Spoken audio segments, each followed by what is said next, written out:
So I'm Maja Göpel, and I consider myself to be a scientivist because I've always had one leg in academia and tried loads of different disciplines to help me understand how the world works and what motivates people and how we can organize societies. And one leg in activism because I always wanted to change the world as well, so use the kind of knowledge that I gained and try it and test it and make my contribution to changing society.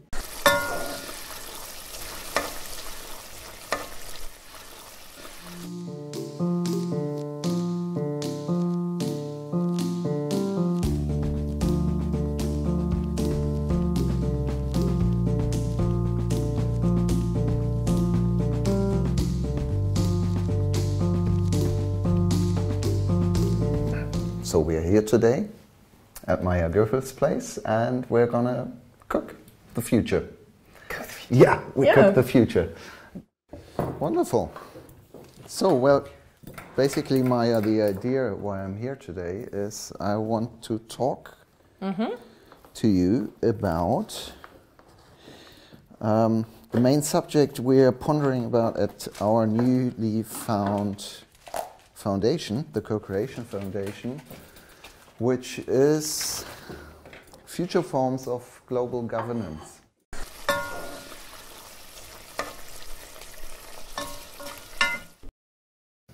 And that's probably one of the big differences between political economists and economists, because political economists actually do consider humans as evolving species that learn and that live by the stories that they tell themselves about who they are, why they're here, what's possible, what's justified, what's legitimate.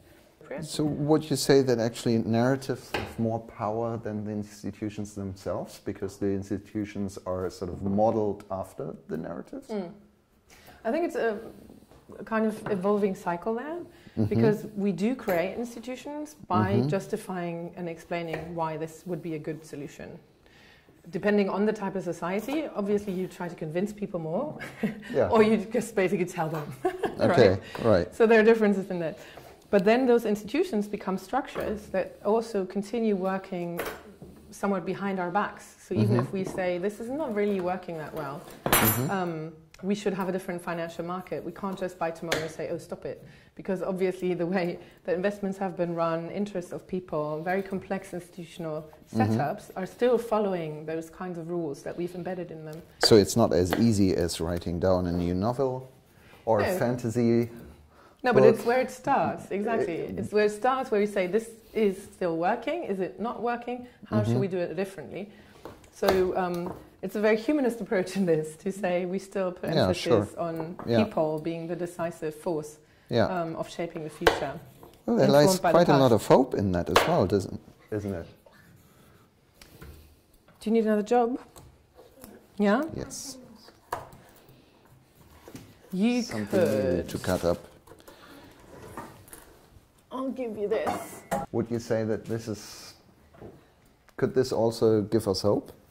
In a way that if we manage to create these new stories, there's a better chance to model our institutions and organizations after these new stories? Or what's the direct sort of, how does it work mechanically? Or is it rather than we're finding that our institutions doesn't work, and then we're drawn to find new narratives to explain why they don't work, and maybe think new ones up? How is the mechanism behind that? There are different times when we start questioning more or less, right? And Gramsci, he's one of my favorite scholars. Antonio Gramsci was an Italian political economist. And he talks about this concept of hegemony. And this basically says that for particular times when things kind of run rather smoothly, so institutions function quite well, people are adhering to their kind of roles that they're taking,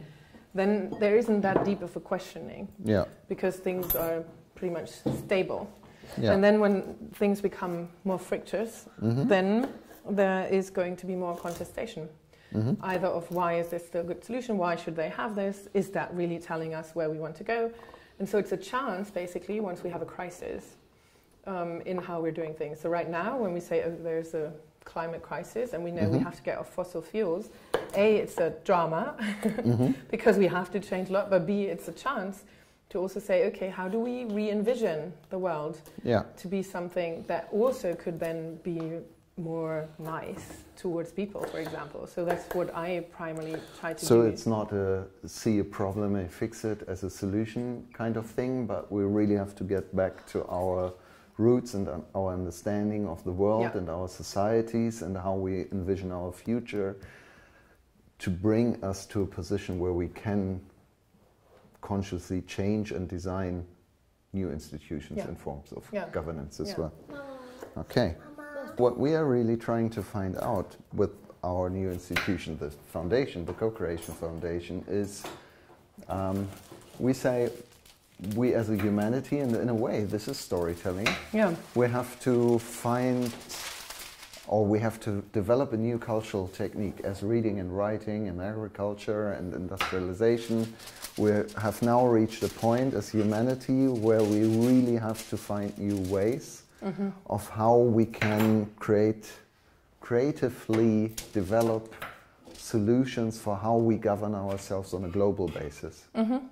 So that from what I've just heard, this might be sort of a first nucleus for a story, for a narrative, or for a vision, a worldview, because we say we're seeing us humans as creative beings who are able to find solution even in times of conflict. Exactly. And where people come together with very different perspectives and views on the same subject, but there are processes where we come together in a way that we can actually develop a new narrative, and out of this new narrative we can develop new solutions for the challenges and problems we're facing.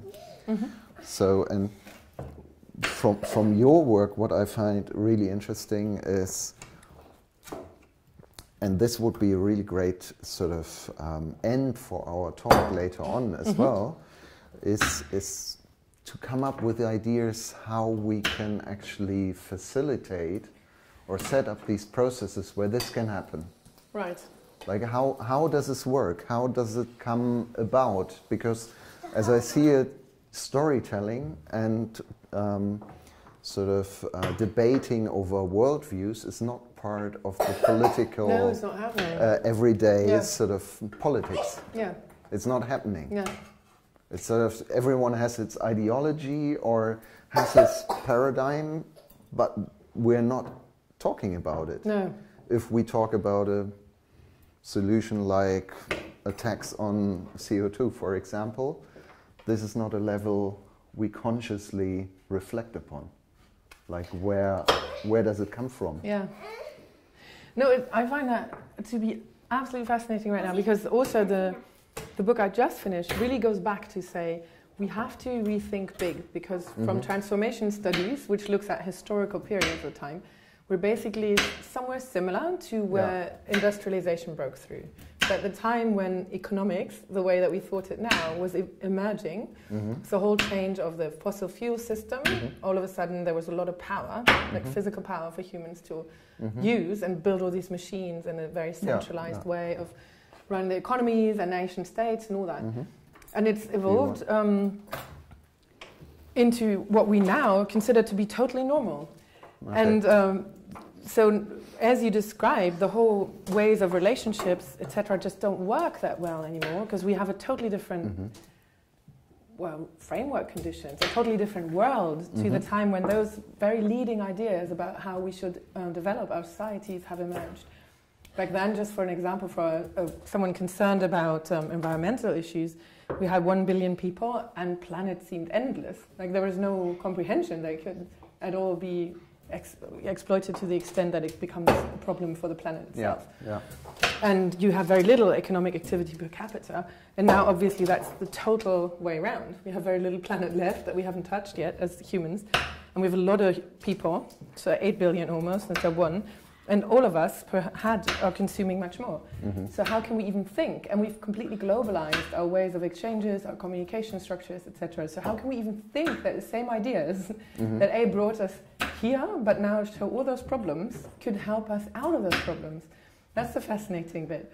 Yeah. But it is so difficult for people to step back and just say, what is it actually that we are talking about? And especially in journalist interviews right now, in the media, when they want to know the solution now forward, I find it so hard to be even getting the space you to have a technological fix. Yes, exactly. They just want to know, but it derives from the same thinking. Yeah, they just want to know which kind of tax can fix this now. How do we most quickly get renewable energies into the system, and nothing else has to change, really. So it's very, very hard to say. It makes a lot of sense to really step back and say what it is that we consider to be human existence, its potential, the essence of leading the good life, and whether we've created societies that are still serving the improvement of human living conditions, or whether we've already, in the way that we're also really racing people through the day and having productivity claims, and everybody feels like they never have a rest anymore and can't have time, especially people that do care work, can't have time to actually be with the person, but to just document as fast as they can how much money they made and if they didn't spend too much. So we've really created a system that does neither serve the vitality of the planet nor the vitality necessarily of the people.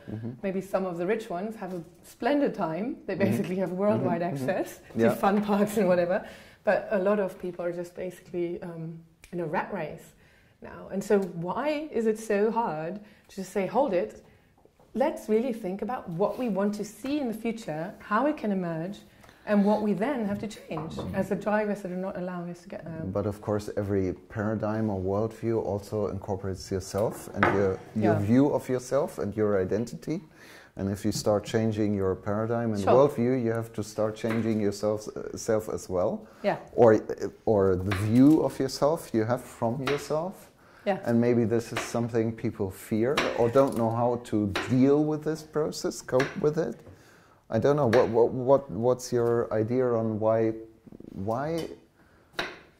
does it seem to be so hard to get to this point of the discussion, to really sort of get deep on the level of questioning oneself, one's own worldview, one's own paradigm, and what it actually means to myself, to the world, and how I could change it. I mean, haven't we been trained to do this, or is it that we are afraid of doing this? What is it?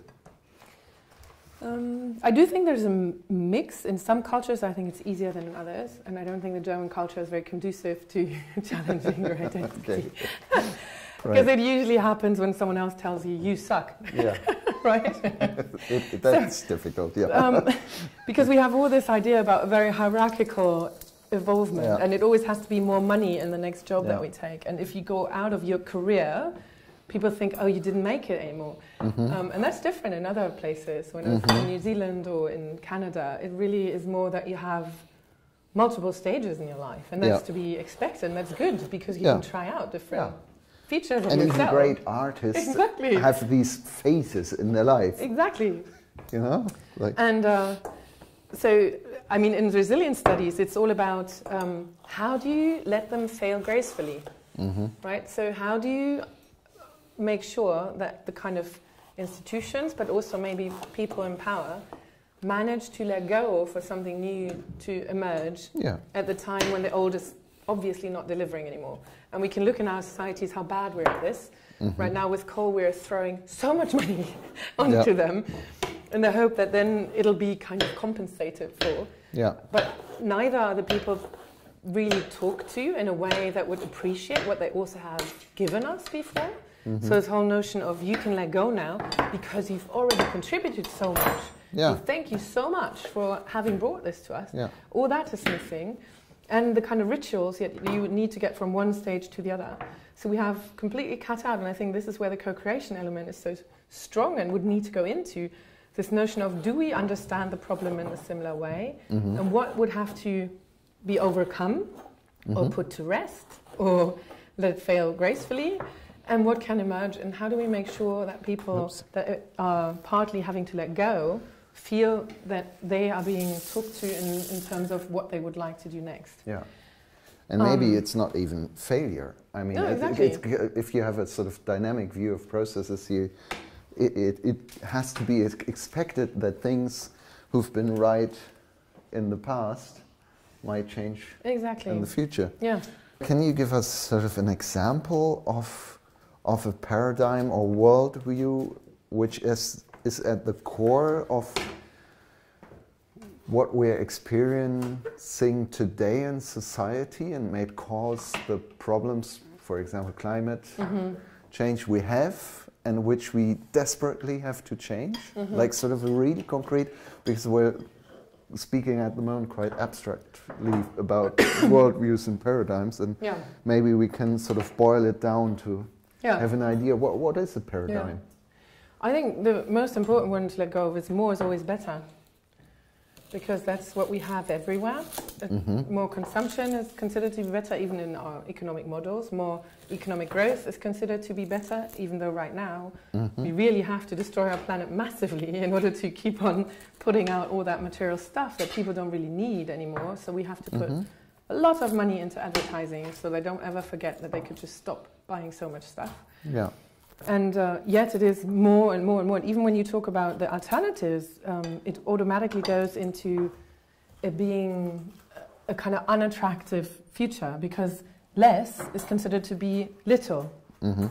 So when you come thinking systems-wise, which is somewhat of a paradigm shift that we do see, so this idea of more always being better absolutely evaporates, because you understand that each system, especially living systems, have a kind of optimum rather by which they run, rather than seeking for the maximum, because there is always balancing feedback loops. There's always a regenerative way. We can start with ourselves, right? If we can go without sleep or very little sleep for a few days, but then we'll just collapse. And it's the same thing with our ways that we use our soils. If we take out too much too quickly, it'll run them down. And so this notion of more it's just not what systems are working. Sure, like. but there are alternatives. For example, if Schumacher's small is beautiful, that would be sort of the opposite paradigm or worldview to that. Why isn't it getting through? Why isn't it becoming mainstream? I mean, we all see the problems we're facing. We even have these alternatives already there. Why isn't it becoming mainstream? I mean, if we were logical beings, one should assume that as soon as we have identified a problem or a challenge in society, and as soon as someone is saying, hey, for this particular problem, I have an alternative paradigm or worldview which might actually help dealing with this, well, the natural assumption would be that everyone says, yeah, great, wonderful, thank you very much. We take on this new paradigm because it does help us. But that's not happening. No. Or what does it need so that can happen? I think there's two aspects that really hold it back. And one is that structurally it's very difficult, because once we start not growing as fast, for example, in the economy, the financial systems become really brittle. Because they're used to having a lot of return on investment in the short term. So there's a cost to it? There is a crisis to it. I haven't met any economist that could tell us how exactly do we reconnect that totally freaked out financial system with the real economy so that it can slow down. Does it so still that is fit one, on that? Yeah, Josie, would you mind getting one tray upstairs from Daddy from the yes, please. oven? That'd be great, because we really need another one. Thank you so much. So that is really a structural problem, like really structural change is not anything that anybody loves to do, especially not having the kind of leadership for it when you're considered to be sacrificing a lot of people's ideas. So you do need a very clear dedication as a we. We can do this. And I think for me, Franklin Roosevelt with his New Deal was exactly that moment, because it was very, very, the country had been in depression, the world economic crisis, and it's been going for a few years. But when and when you Angela listen... Merkel said, wir schaffen das, that's a we as well. No one was really happy about it. I think he might have tried more. Because when you read his speeches, they're really good. I mean, it really makes you wonder, where is this kind of political commitment today? Yeah. Because he does these fireside chats and these explanations and thanking people how they have really endured the problems, how they all were willing to contribute. Thanking the other party that Congress was united and give him the confidence or the trust basically to execute this for this country. And this whole way that parties at all start working together because there's something bigger that needs to be taken care of, that's absolutely missing today. Yeah, why not? And this is the other element, that when you start changing things, some people will always lose power. And that is the motion. Keep on. Yeah. So even when we call it innovation, it does. So those who profit from the old narrative are those probably be in power. Yeah. And they'll try to stop every change because they would lose their power. Is that sort of one of the mechanisms? Yeah. I mean, power in terms of either economic power or influence, right? Yeah. Or status. Yeah. So when you let go of something and something new emerges, when you look at the coal miners right now, they're not going to be necessarily the ones that are going to benefit from renewable energy solutions or from digitalization or whatever. Because one and the same person does not necessarily have the skills to be transferred over there. And if that is the high-fly thing, and this one was the high-fly thing, then you're necessarily not going to be the high-fly thing anymore. Yeah, sure. And since in our societies we have not got a lifetime achievement idea or something, but this notion that you should always be going on top, once you've been on top, it's so hard for people to let go. So it's a very strong cultural challenge there. Thank you. To believe that there is a bigger unit, this we, that will appreciate you, even though you might not be as powerful. Yeah. And this flies in the face of sociology's understandings about status consumption, about distinction through what you have, distinction through how you're better than others. So it needs work. It needs very explicit appreciation that this is in us. Yeah, sure. And to surface it instead of just pretending it's not there. And we're not doing that either. So we're really just kind of taping around addressing the fears and the power interests. Here's someone really struggling. No, she's doing very well. Yeah? Yeah. But you're making these funny noises. Yeah. I get the impression that you're struggling. Can I Is it? You can draw on that if you want to. Okay. So now, if you write about, and that's my last question before I really want to get into maybe thinking together what we can do about this. When you write about new thinking or new ways of thinking, is it that there are these old paradigms and we have to find a new paradigm, or is it more about we have to somehow start talking about a multiplicity of new paradigms, or what are the options when you talk about new thinking? What can I expect from new thinking? You can chill out too, honey. Yeah. Do you want a bit of apple? And actually you're done, almost. Yeah. I can do this last one for you. What do you think? Well, when you, from a scientific point of view, when you look at it, there's always several paradigms that are going on, right? Yeah, right. And one becomes more dominant than the others. And it becomes the kind of lead narrative. But we still haven't figured out why that is.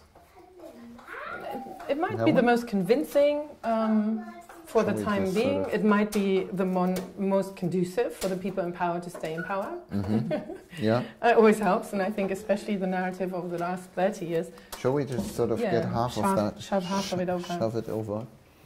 There's a bigger spoon here as well. That's fine. Okay. Yeah, okay.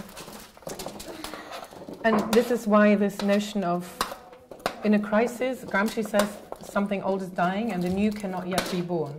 So we don't know which paradigm is going to replace the one that we have right now, and which might be the most dominant, or whether there might be a multiplicity of paradigms for a certain period of time until one seems most convincing, or it'll stay a multiplicity.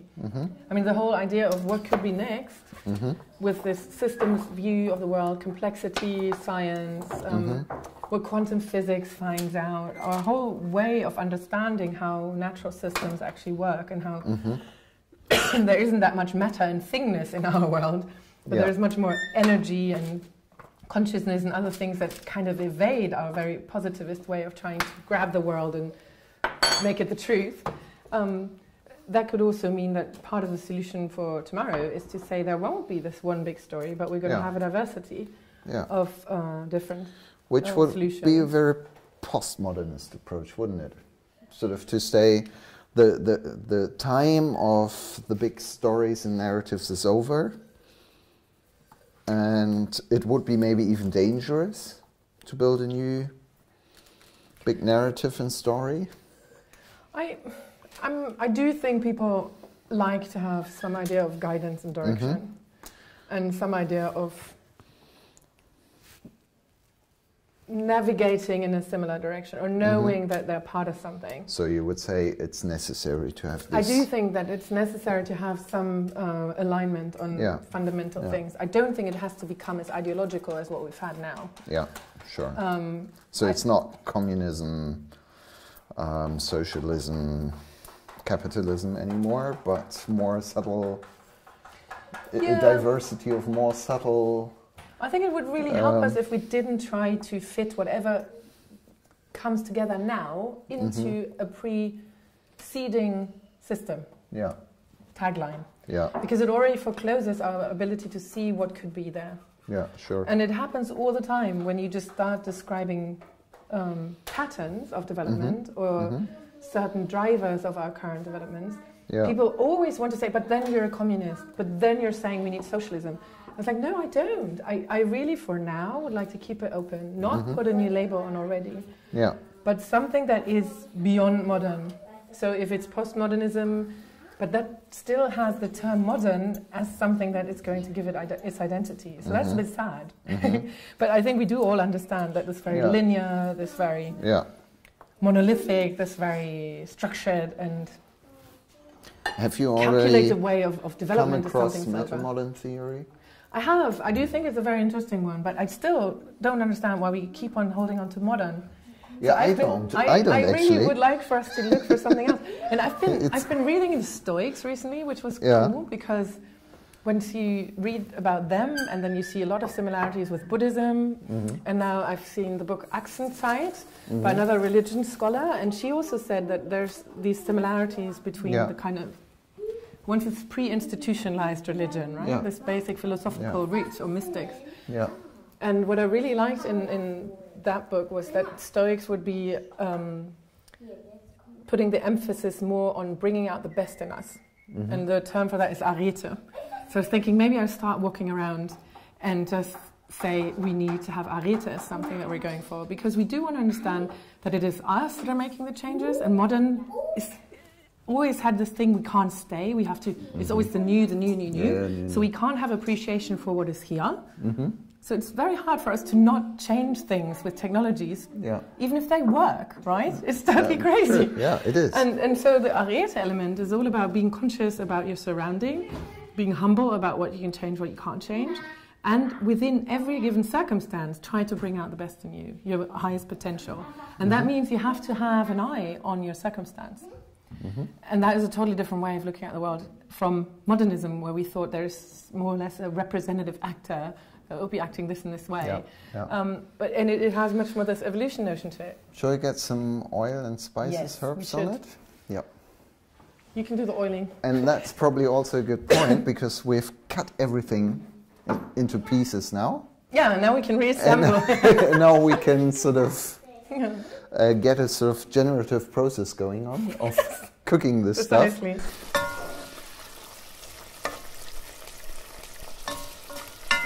Starting off with narratives being really important, especially in these shaky periods, but some of the narratives that we hear today have hardly any connection with reality anymore, right? Yeah. So how do you get this evidence base? And this could obviously be one of those contributions of scientists, but then they shouldn't just give a talk, but they should be very explicitly saying, we know there are about at least 3 ways of looking at this. Yeah. And those are the typical arguments, and this is why we would like to suggest to look at it this way. Yeah. And this is the evidence and how you can understand the evidence. So that's just number one, because the second one, obviously, is that you have, next to evidence, you have belief systems and values. And so people have a different way of understanding what they think to be a just or a fair or a realistic thing, or the risk aversion that they have or no. So at least to also talk about this, so these deeper lying assumptions. And then the third one being exactly this, I don't want to give up anything. So how do you deal with that kind of power and the privilege of the status quo? So the ones that are benefiting under the status quo probably being quite averse to changing it.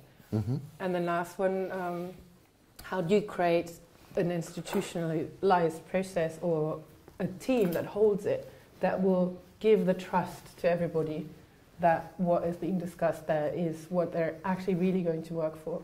Yeah. So how do you create the kind of trust for people to really invest and to really feel that they are contributing to something bigger than themselves? And that would then probably allow for giving something, which would make you less relatively less well off than others. Yeah.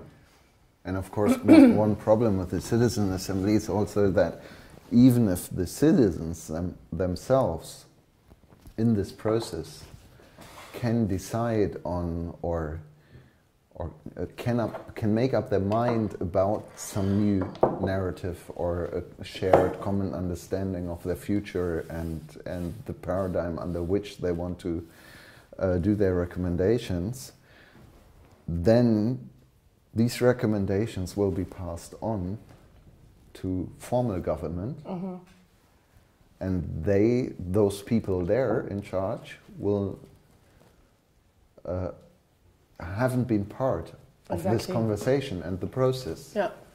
And they probably haven't opened up to talking about this, about the future. So they are so you actually channel these maybe good results and recommendations back into a system where there's no openness for this kind That's of... the Monday. Yeah, that's you have a fantastic workshop, and then all of a sudden everybody feels excited and bonded and so much inspired, and then there's Monday. It's Monday. And everybody comes home. You're back at work. And, I know.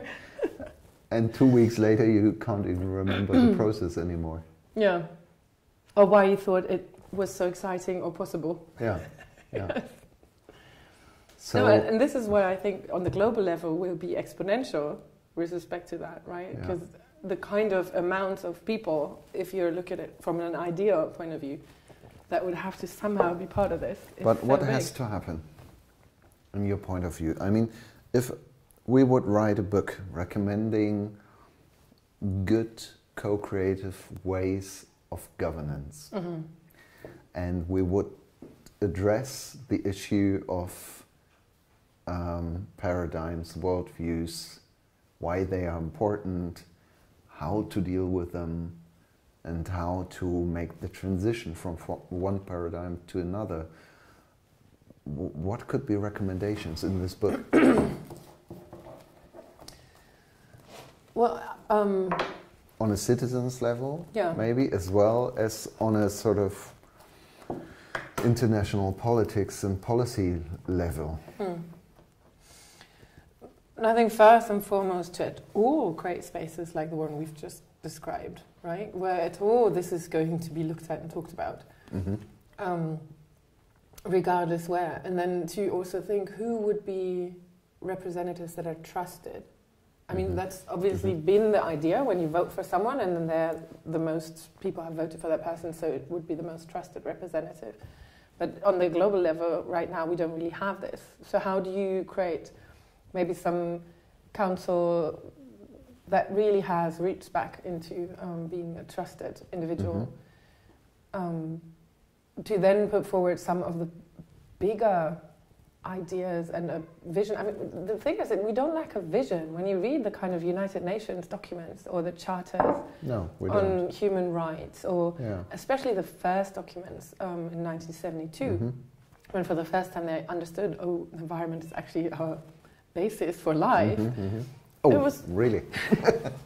It was so radical. I mean, really, the language was so radical. It said, that has to end. It is unacceptable that this is going to continue. It is not to be looked at any longer that people live in poverty next to affluence. Yeah. And somehow over the time, when you look at the language now in the sustainability areas, it's almost much more shallow. So you would say that there already have been a good paradigm or a worldview which could have actually helped us to find appropriate solutions, but it got washed down? I think... How can this happen?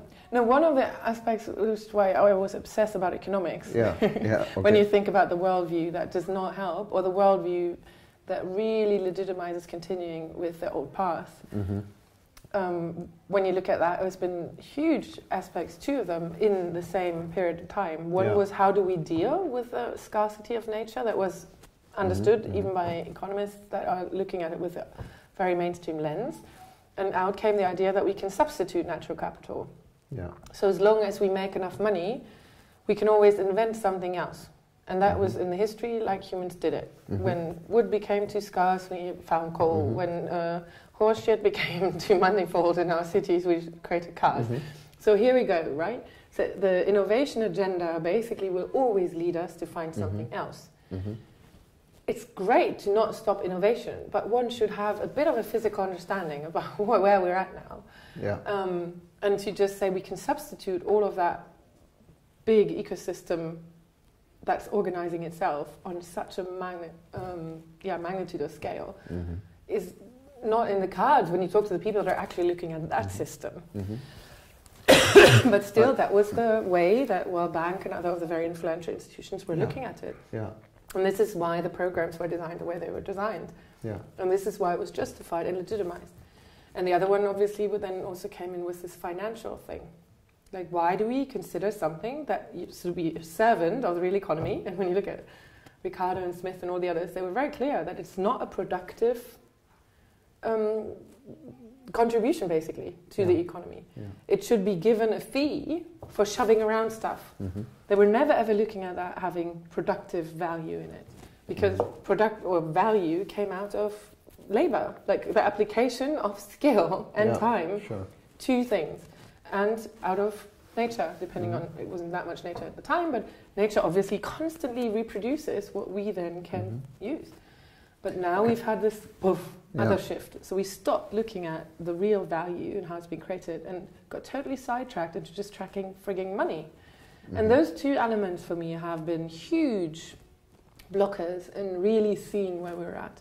And when you talk to people that have been in those negotiations in the 72, 78 or 87 and the Brundtland report, it was that. It was really the battle of paradigms at the time. But the old one that was basically integrating A, environment, and B was saying if we just unleash the financial markets, there would be so much money that also the poor will get enough. So the trickle down and the decoupling were the two solutions. What would you say sort of the paradigm in the Brundtland report didn't really become...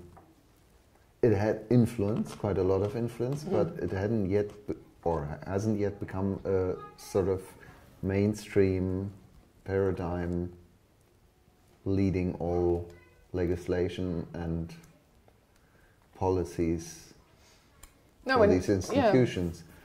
So again, what happened and how can we help to these so much needed paradigms come to a point where they actually influence everyday politics?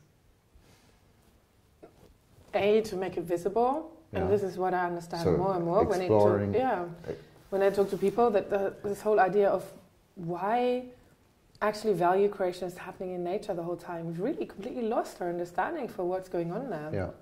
It's just taken for granted that this stuff comes out of the ground. It'll do so, no? In the future. Why not? Why not?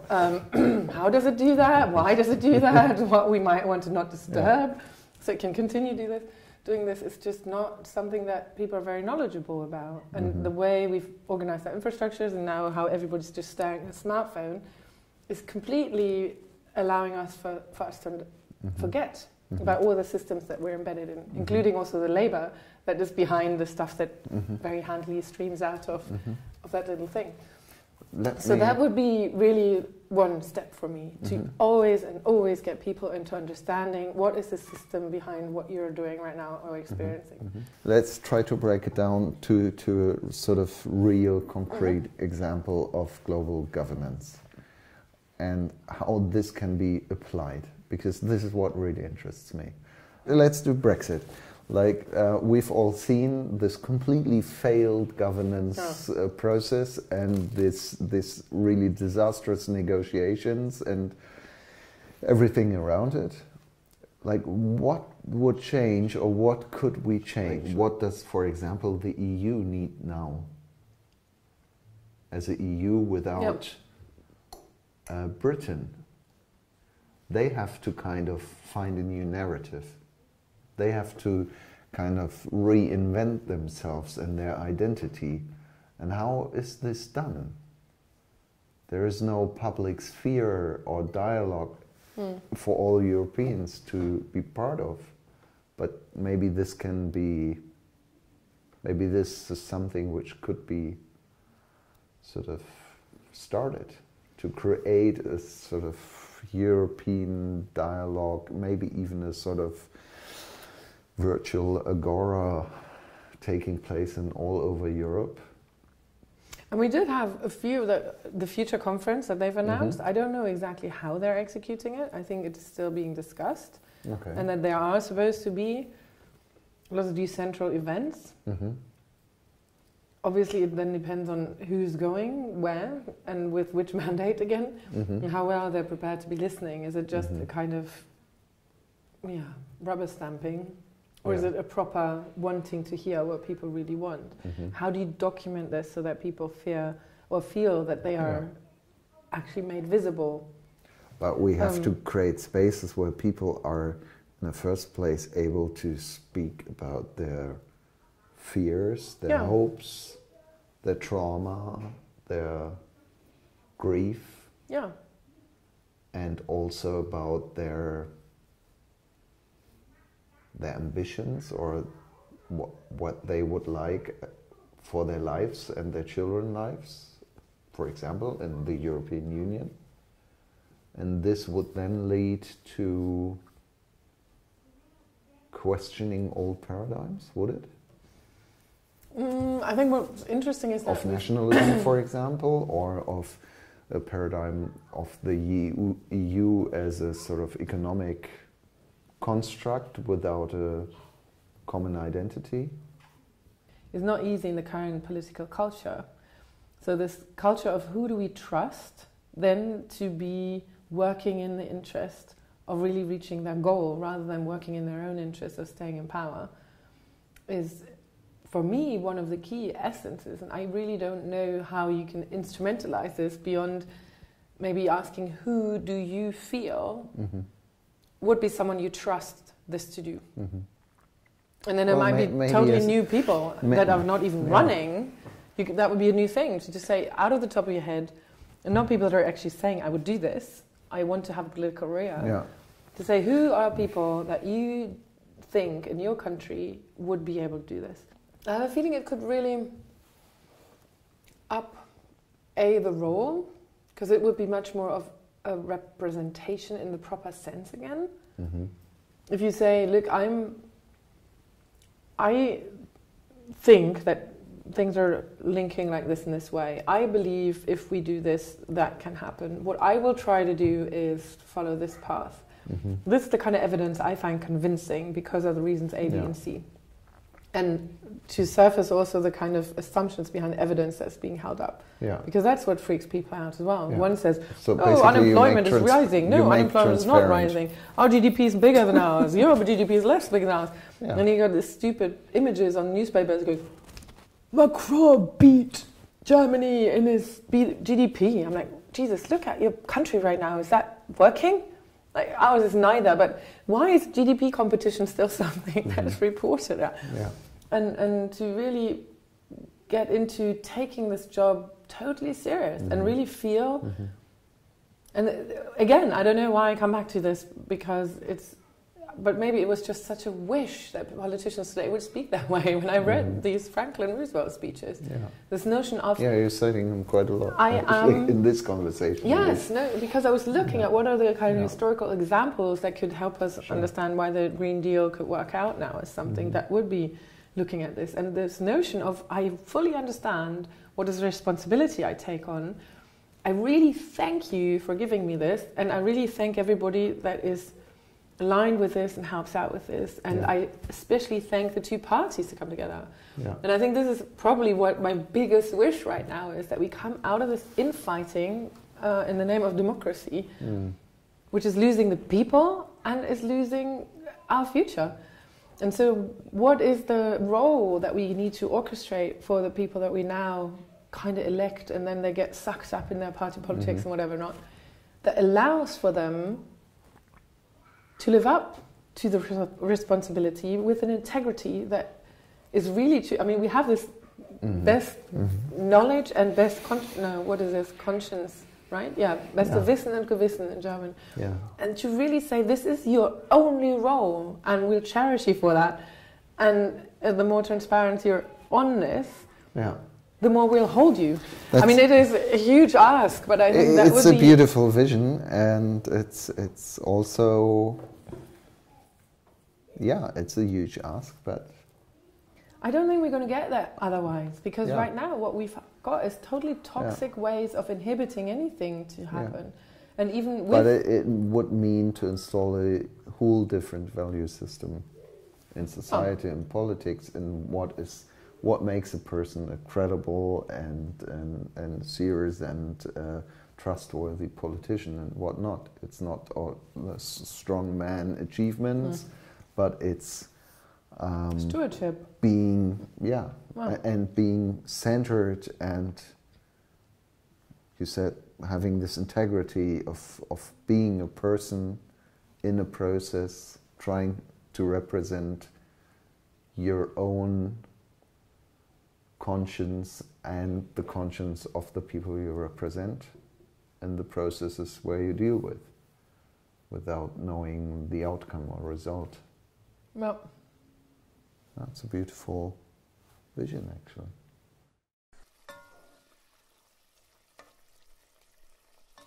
That we have to then think about how to embed this into new institutions, because otherwise everything fades away the moment that individuals are ceding. And for me, the King of Bhutan is always a great example, right? With this gross national happiness, and all the people that have no frigging clue, nor even bother looking at the measures that they've taken and how they're implementing, and always going, but they don't have a democracy. They do now, which some people still haven't understood yet. And it's been the king, and yes, but it was the king also that said, I want to transfer this way of ruling the country from the very top into something like a democracy, because I think we need to have checks and balances, because I don't know who's going to be next. And half of the country, when I was there and talked to people, were really scared, because they said, who knows who these freaks are going to be that are going to come into these democratically elected positions. And we know that the kings that we've had were benign. They have really looked out for the country. And I mean, I've been seeing the Queen trekking through the most remote areas for 3 days just to be able to visit that particular village and to make sure that they understand they're also part of this society. So there is this total link between how individuals are fulfilling their role and the structures that we've set up to try to bring the checks and balances in. And I think we see that right now in Germany, how it can very democratically lead to something quite disastrous unless that integrity is being held by people, allow for them to see the bigger picture. And Hegel said it nicely when we look at the role of laws. It's the spirit around the law that will tell us if they can hold or no. And look at cum ex, cum cum, or whatever, this kind of bloody narrative that comes out in the public to say, but what are those bankers supposed to do? People are just greedy. So unless the lawmakers are closing loopholes, they kind of have to do this. That's the worst, the most destructive thing to be saying on the side of the ones that are culprits in this matter, because it erases everything that would keep us from becoming totalitarian if we want to make people adhere to the rules. Because unless we can trust people to say, we understand that the laws that we've given ourselves are somewhat our manifestation of the code of conduct in this society, and the less we are controlled, but can live this ourselves, this kind of moral compass, the kind of, no, you can't do that, really, that's just not in order. The more is going to come, and we see that with digitalization, to control everything we do. So unless we reawaken this spirit around the law, or this integrity of bringing out Hunderte, the best in us in every particular situation, we're going to come towards totalitarian solutions quite quickly if we say we want to enforce rules. And I think we haven't quite grasped this enough. Yeah. And it seems it's a huge challenge for personal and also collective societal growth. And it would be so liberating, because the biggest fear of people is that they can't trust anybody anymore. And the more shaky the circumstances become, the more we wish. I mean, I wonder, why don't we shoot down these wrong heroes? Like, oh, Jeff Bezos now giving 10 billion. If Bezos was stopping to fuck the planet with a business that he's running every single day on environmental issues, on workers' issues, on destroying markets and destroying people's possibilities to run their own enterprises, not paying taxes, using everybody's infrastructure. It's the worst business model when you think about the health of the system within which it operates. We are cherishing him as the most successful businessman of this world. What's wrong with us? And then we say, thank you, Bezos, you've given 10 billion for you to decide who gets some of that. Instead of paying your taxes, run a proper business with integrity that understands what you're doing to the bigger system, then A, you wouldn't be as rich, we wouldn't have such problems with plutocratism today, and B, we wouldn't have to all suck up to your ass, so you give some of the money to us. And that is what's going so fundamentally wrong. So unless we start thinking about who are the heroes and what do they do with us emotionally, we're not going to solve this. Because those are people like the Zuckerbergs and the whatever not of the world. I mean, when you really close your eyes and think about what is it that you feel when you think of those people? And what do you feel when you close your eyes and think about Mandela or Gandhi or Luther King or all these others? Who would you like to entrust running a system that you want to live in? Yeah. So we're totally running after the wrong heroes today. But we can totally reawaken from this, because then our fear of just being chucked aside unless we're useful for them is going to cede, because the other version is to say everybody has a space and a right to be.